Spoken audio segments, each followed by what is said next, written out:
Good morning students, page number 122 in English grammar.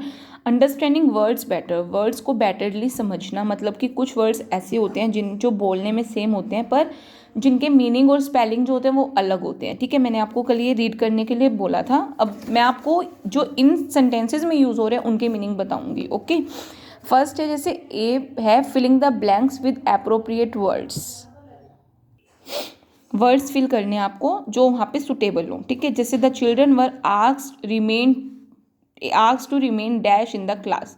अब class में बच्चे हैं, उनको आप क्या बोलोगे?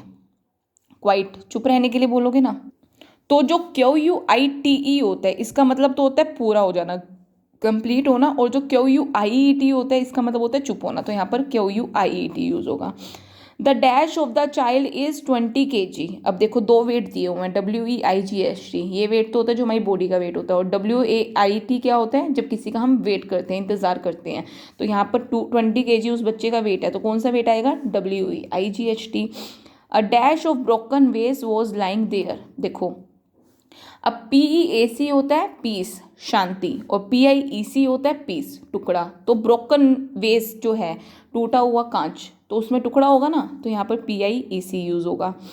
You are overweight and need to dash a little weight. अब देखो, LOOSC लूज जो होता है इसका मतलब होता है हारना, LOSC जो होता है उसका मतलब होता है कम करना। तो यहाँ पर क्या आएगा? LOSC। When I dash down from the balcony, I feel dizzy। अब देखो, ये स्टेयर होता है STARE, स्टेयर मतलब देखना, घूर के देखना, और STAIR होता है नीचे उतरना, मतलब सीढ़ियाँ। स्टेयर ये होती हैं सीढ़ियाँ। ठीक है, तो अगर वो ये कह रहे हैं कि अगर मैं बालकनी से नीचे देखता हूँ तो मुझे डिजी मतलब होता है चक्कर से आना। ठीक है, तो स्टेयर कौन सा आएगा? STARE। The doctor has asked her to take 1 dash of this medicine before bed time.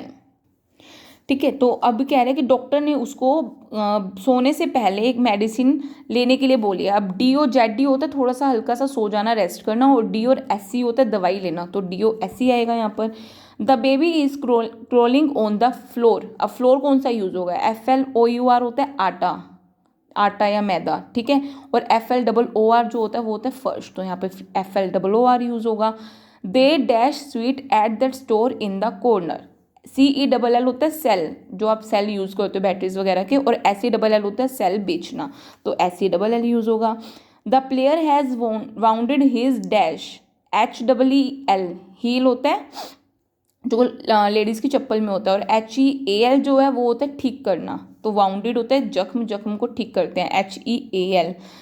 Amit is not well, please dash for his good health. अब दो प्रे हैं, PRAY और PREY। अब इस प्रे का मतलब तो होता है प्रार्थना करना, और इस प्रे का मतलब होता है वाले का, जब कोई एक एनिमल दूसरे एनिमल को मारकर खा जाता है। तो यहाँ पर क्या गुड हेल्थ की बात हो रही है, तो प्रे करोगे, PRAY आएगा। Okay, now B part is your homework. आपको क्या करना है? आपको कुछ वर्ड्स दिए हुए हैं जो वहाँ पर गलत यूज हुए हैं, आपको उनको ठीक करना है। जैसे the shopkeeper sells decorative item. अब दुकानदार जो है वो CELLS ये वाला सेल्स नहीं करता, SELLS वाला सेल्स करता है, तो यहाँ पे SELLS कर दोगे आप। ओके, नाउ सी पार्ट भी आप खुद ही करोगे। आपको इनके सिमिलर वर्ड्स लिखने जो प्रोनाउंसिएशन में सिमिलर हो पर स्पेलिंग अलग हो, और साथ में उनके मीनिंग अलग हो, जैसे BY बाय और BYE बाय, COT कोट और CAUGST caught, DEER deer, DEAR dear, EAR ear, YEAR year. Okay.